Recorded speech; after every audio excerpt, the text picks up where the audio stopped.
Good morning, afternoon, or evening, depending where you are in the world, everyone. My name is Karine Daniel. I'm a humanitarian wash professional that have been working in the field for many years, and I'm also a guest lecturer at IHE Delft. Today, I'm going to introduce to you the wash system building blocks.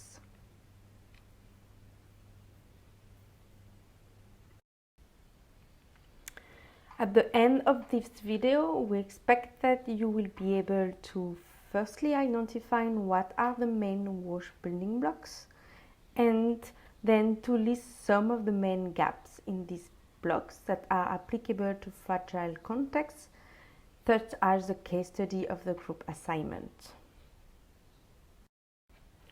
Okay, let's come back first to the previous session. On the step-by-step approach presented to you a few weeks ago, we are situated in what we call the first phase, named understanding the problem. Okay, so we are here right now.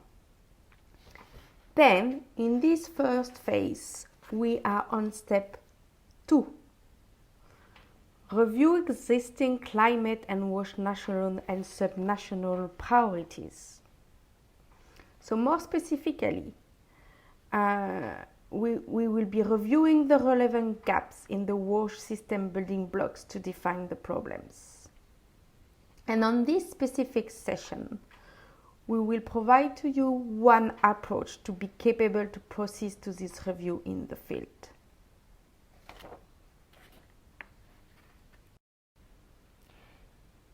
Before going deeper into the presentation, we would like to ensure that you remind and understood what is a wash system.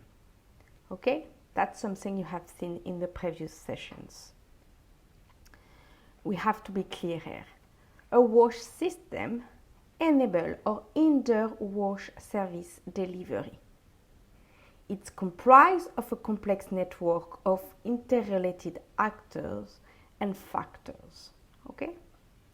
So 2 things to consider. The actors in one hand, so they are the key stakeholders that directly or indirectly influence the system. Okay? They could be private, public, politicians, technocrats, non-state actors, civil society or users. Okay? So in one hand, the actors. On the second hand, you have also to consider the factors that are non-human elements or components that influence directly or indirectly the system. Okay? So it's very important, and before we go further in this session, that you clearly understood that. Actors and factors and the relation and the complex networks, it's what enable or hinder wash services delivery.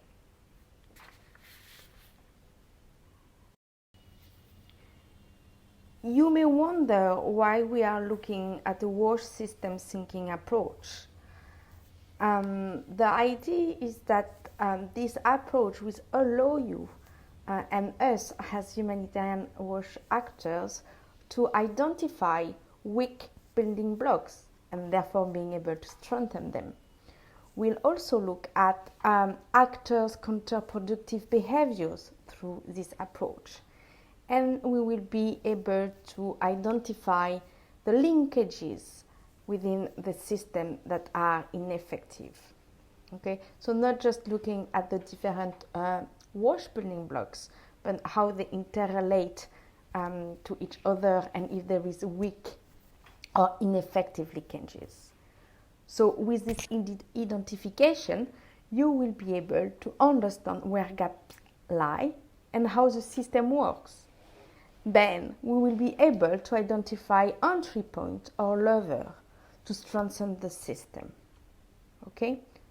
So this is a framework and an approach that will allow us to better design wash resilience strategy, considering the gaps and the weaknesses of the system.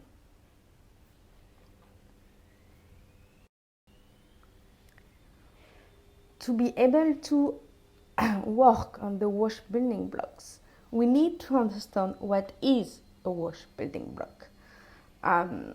There is different definition and way of looking at it, but we decided to use the one from Houston and Moriarty that was defined in 2018, and we use also with Jimenez and all in 2019. So a building block is a subsystem within the larger WASH system, okay, whose actors and factors work together to perform a key process of function for the organized development and management of WASH services. Okay? So you remember a few slides before, we look at what is a system. So a system is enabling or hindering the WASH services. It's complex and it has actors and factors. So WASH building blocks is a small part of subsystem with also actors and factors that are interrelated, that are a network, but we are looking at a key process of function of the system. Which building blocks are we speaking about? There is different model, but we decided to present to you this one and go deeper into this framework that you can see on the slide, because it's quite comprehensive and because it will enable you to understand the other framework. This framework has been adapted from Tylet and al. It is composed of 8 building blocks that we will look at them one by one in the next slides. So you have one of them is institutional arrangement, leadership and coordination. The second building blocks will be about finance. The third one will be about resilient service delivery models and infrastructure. Then we will look at trust, accountability and regulation. Another building blocks is monitoring, water resource management and environment. Then looking at inclusive, connected and risk-informed planning. And the last one will be learning and adaptation. You may wonder why there is a red inscription here. And this is because it has been adapted for fragile contexts based on the experience of development and humanitarian actors. So the first framework is more for development purposes, but because of the nature of fragile context, it has been adapted, and that's why you can see some slightly difference. It's quite important that we consider also that the WASH system is interrelated with other systems like the education system, the health system and others, but also like the humanitarian system. Okay? So this is what we will see in the next slide. We will go one by one.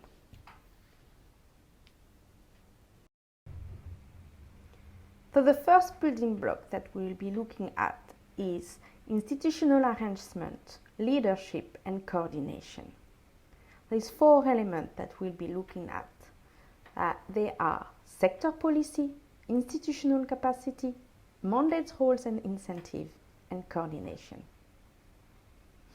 When we speak about sector policy, we are speaking about understanding the existing policies and their use.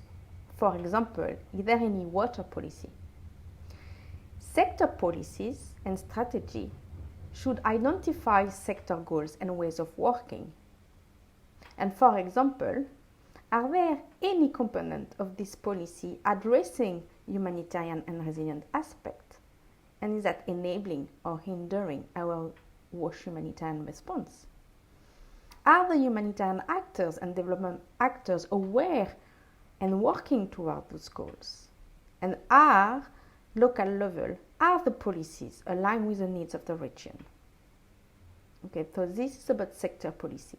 When we spoke about institutional capacity, we are speaking about the capacity to plan, deliver, and regulate the policies. So for example, is there the capacity to plan, deliver and regulate the water policy. So nice to have the policy, but we need to be able to implement it.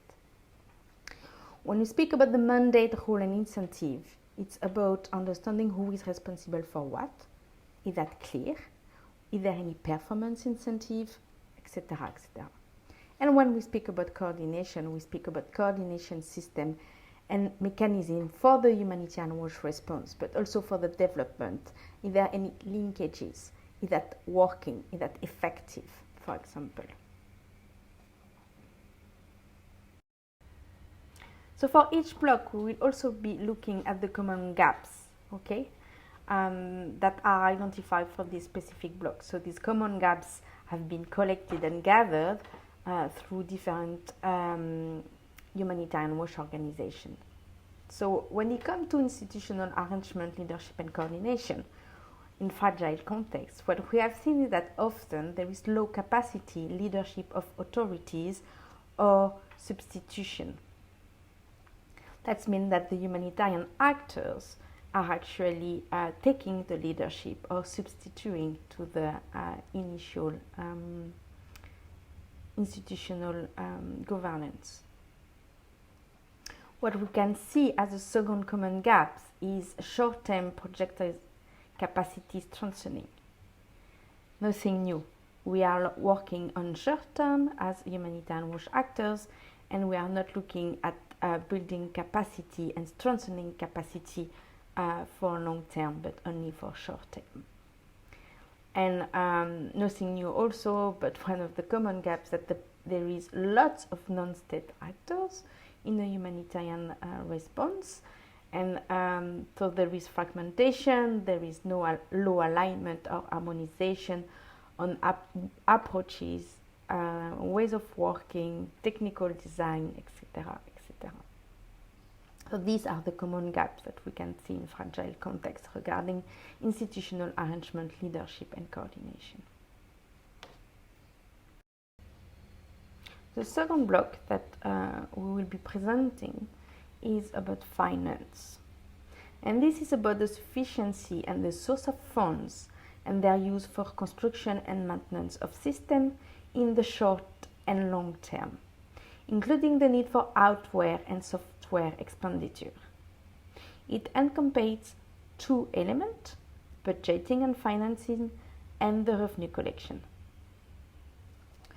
When we speak about budgeting and financing, we are, for example, mentioning the process for more connected and multi-year sector financing strategy, service provider financial viability and resilience. When it comes to the revenue collection in fragile contexts, we can therefore think about cash and market-based approaches for the humanitarian response.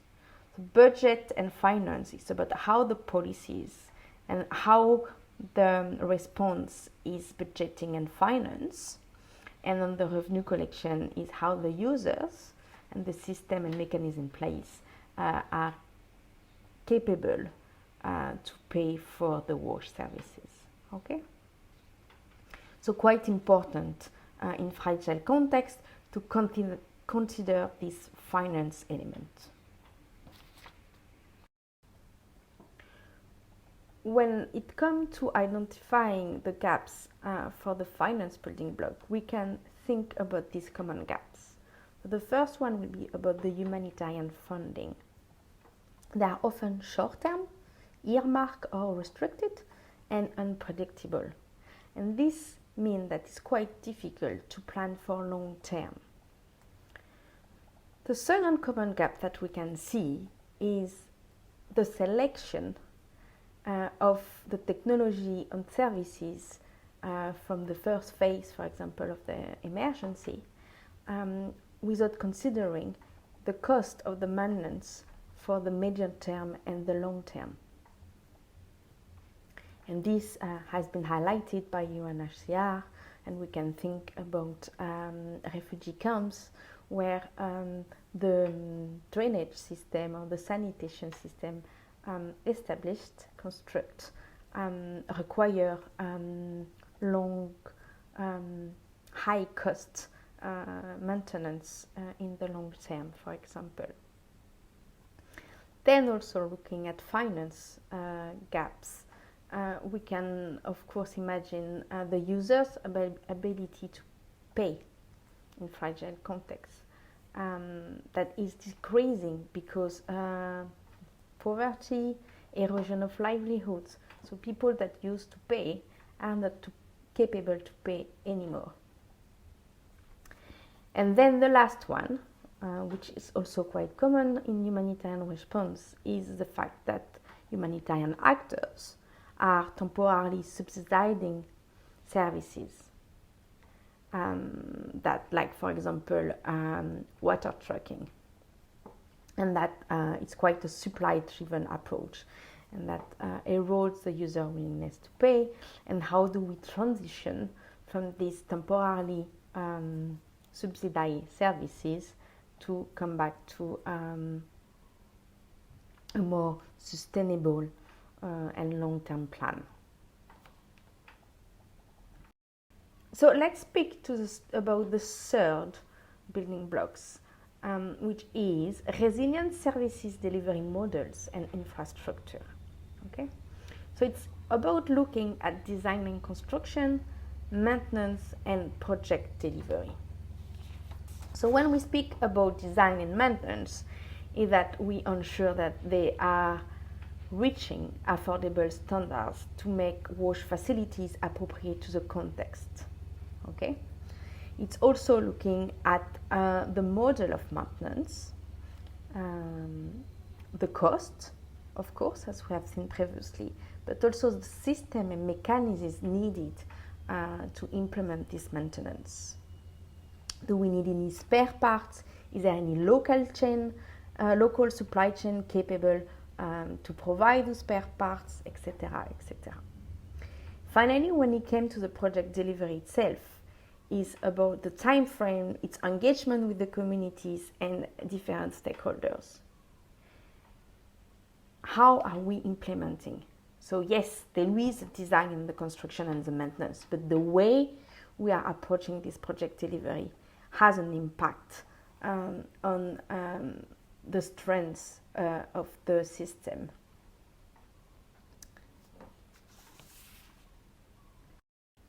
So,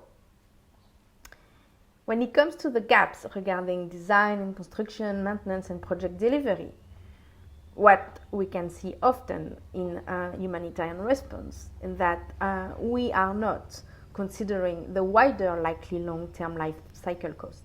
As we said, we are only considering the speed of implementation and the cost maybe at the beginning, but not looking at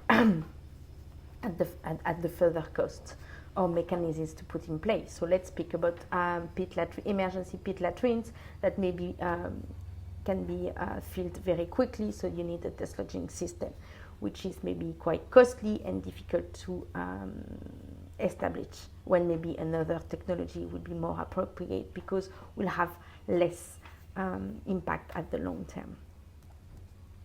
One of the gaps is that we know that in protracted crisis, we have physical damage to the wash infrastructure, and there is a neglect in maintenance and replacement, leading to asset decay. Yes, the wash supply network, for example, was working very well. There is a crisis, a long-term crisis, and it's quite difficult to maintain this wash supply network, and then there is issues coming in. And the difficulty to transition from temporary arrangements and long-term solution. Okay, so it could be from water trucking system to establishing a water supply network. So how do we work, and who is responsible to do that? What are the standards also? And either in terms of design and construction, a way of complementing, and upgrading the services over the time. So the first building block, it's about trust, regulation, and accountability. When we speak about trust, we are speaking about trust between the users and the service providers or regulators. About regulation, it's about the legal framework with the regulatory function and the clear separation between the implementers, the service providers, and the regulators. Is there any framework? Is that role and responsibility clearly defined? And when we speak about accountability, it's about the transparency, the engagement, and the communication between users and service providers and regulators, but also the mutual accountability between state and non-state actors at different levels.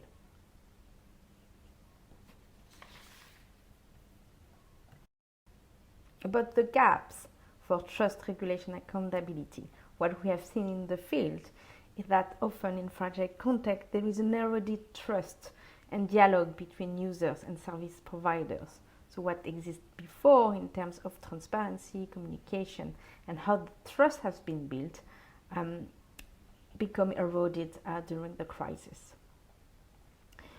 One of the key issues regarding the legal framework is that there is maybe different services standards. And that's where also the nexus is quite important, considering humanitarian and development response, and that also, for example, is linked with the sector policies. And the line, finally, the line of accountability affected by humanitarian development actors and their dynamic. Yes? So new actors are coming with new standards, with new services. How this accountability mechanism and system are put in place with the water user or the wash user services.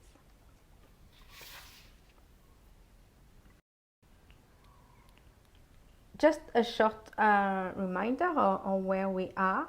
So we are looking at all the wash building blocks of this framework. So we have seen the fourth one, which are institutional arrangement, leadership and coordination, finance, resilience, services delivery model and infrastructure, and finally we just have seen trust, regulation and accountability.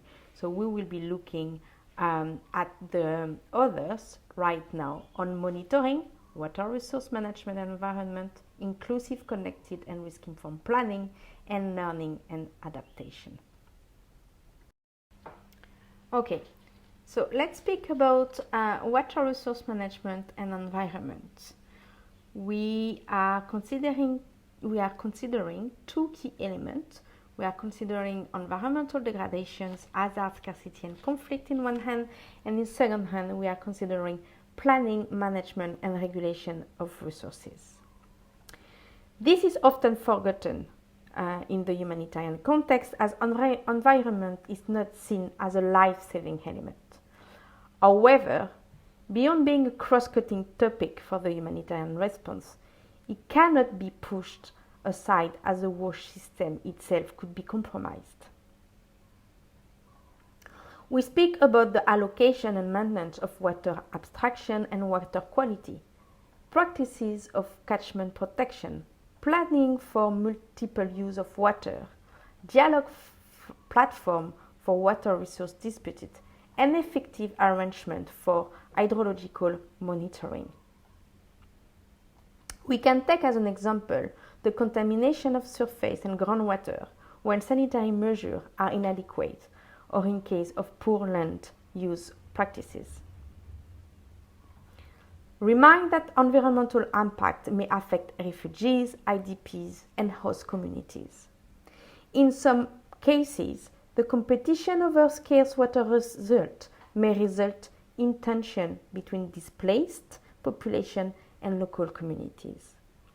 Addressing the topic of water sanitation and the environment in the principle and rules dealing with the protection of refugees and IDPs could reduce the risk of tension due to the pressure over water and sanitation on the local environment. When it comes about the gaps that are commonly identified for water resource management and environment, we can think at catchment degradation, due to issues such as deforestation, uncontrolled development, and conflict, who may reduce access to water resources. The effect of deforestation on water scarcity is well known. Deforestation can be the impact of an influx of population who are seeking for cheap and local resources to build shelter, to cook, and or other any activities. The aid agencies also are maybe using the same resources to implement their project, for example for latrine construction. Not having a clear understanding of the impact and mitigation measures can lead to the ecological conflict and deterioration of the living condition of the population in the medium term. The second common gap that is seen looking at water resources and environment is about the routine hydrological monitoring. We know that it's essential to guide evidence-based decision making for sustainable water resource management. But in fragile contexts, the capacity of the government to perform such routine hydrological monitoring is often limited due to instability, resources, staff reduction, leading to a short gap in hydrological monitoring for years maybe, and then leading to inappropriate decision on water catchment. We need to work on this common gap. We cannot look at a system without looking at its capacity to plan. And in this specific case, in fragile context, we should speak about inclusive, connected, and risk-informed planning. And we are looking at different components. The planning process, leadership, and alignment. So who is part of the process for the system? Who is leading the process? Is it led by international agencies, by central government? Is the process aligned with the wider sector? We are also looking at long-term versus short-term and the connectedness between this planning. Is there any plan for long-term? Where do the system want to be in 10 years? Under which condition? Are the plans connected to another sector or to other policies? And another thing is, are the plans taking into consideration the potential risk? Is there any risk assessment conducted prior to the plan? Okay, when it comes to the gaps for these building blocks on inclusive, connected, and risk-informed planning, what we have seen in the field is that often there is a lack of consultation of local stakeholders because of supply-driven activities and top-down project design processes. Okay, so we are implementing without consulting local stakeholders. The development plan that may exist do not adequately capture resilience and preparedness. And we know that in fragile context, this is non-negotiable. And we have challenges in knowledge management, staff turnover, and institutional memory loss. Yeah. So how many times have we seen projects starting, the staff going, and then we are losing track of what happened, and this is having a big impact on the project delivery and on the plans.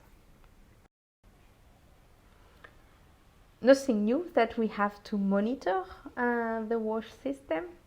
Monitoring being a key mechanism to ensure that we are measuring if we are on track on the activities. And this is also a key element for the wash system.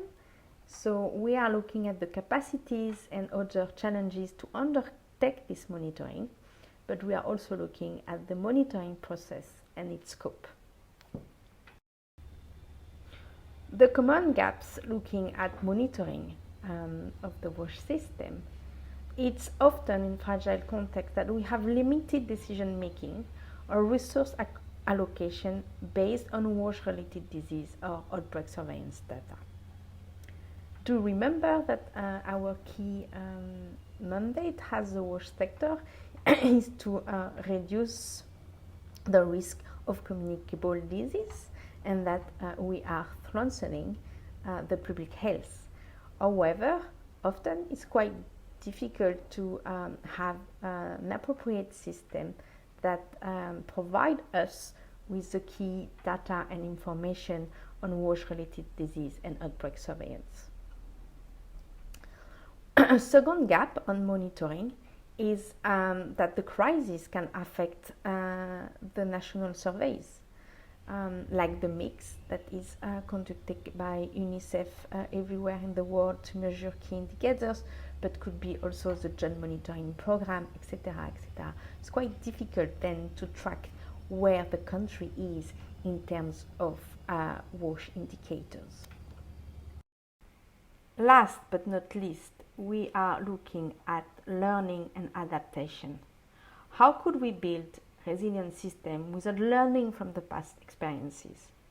It's therefore very important to consider these building blocks and look at the following components: the processes and culture for reviewing and learning, the knowledge management, institutional memories, and silos.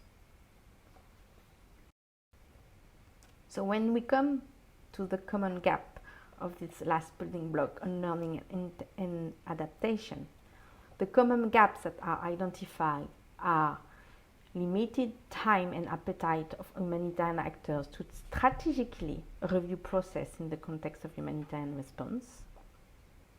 Also, we can highlight the fact that there is shorter term contract of expatriate staff and evacuation of development workers. So that means that there is a loss in terms of knowledge management. And knowledge management and learning are often not a priority for the humanitarian actors. When to build resilient WASH system, we really need to work on the past experiences and improve from challenges encountered in the past. So now that we have seen the building blocks in detail, you may wonder how to use it. System diagnoses are a core part of system approach. To strengthen the system, you need first to assess it, to understand it. System assessments are often a starting point for WASH system intervention. This may include, for example, an analysis of the strengths of the building blocks using predefined checklists and looking at the more dynamic aspect of the system through political, economy, or network analysis. This assessment can help practitioners to understand where gaps lie and how the system works. From these, potential entry points or levels that an organization can use to start strengthening the system can be identified. So now coming back to the course and what you have to do for the group assignment, let's look at the task 2A. So the task 2A is looking at the gaps and possible strengthening intervention for your case study.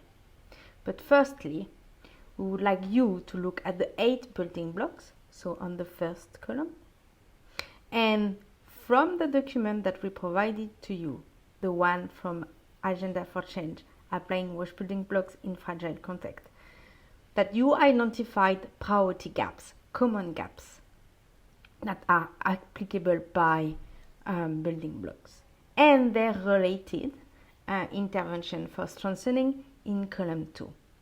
So you have 2 columns to fill. The priority gaps, you will find the information from page 22 to 27, and the possible ways of strengthening, you will find the information for 49 and 55. By this exercise, we are expecting that you familiarize yourself with the WASH building blocks and the common gaps identified by the different humanitarian actors working in the field. So using their experience to work on WASH system and assessing gaps and strengthening the WASH system. I hope it's clear. If you would like to have further information and reading materials from these WASH building blocks, here are 3 key references. So, Applying WASH System Approach in Fragile Context, a discussion paper. The one from Jimenez, which is a framework for practitioners, and then Houston and Moriarty, Understanding the WASH System and its Building Block, Building Strong WASH System for the SDG, Sustainable Development Goals. Many thanks for listening. I hope you enjoy the session and that it's a bit clearer in your head on understanding the WASH building blocks and how to apply it in fragile context. Thanks again and see you soon.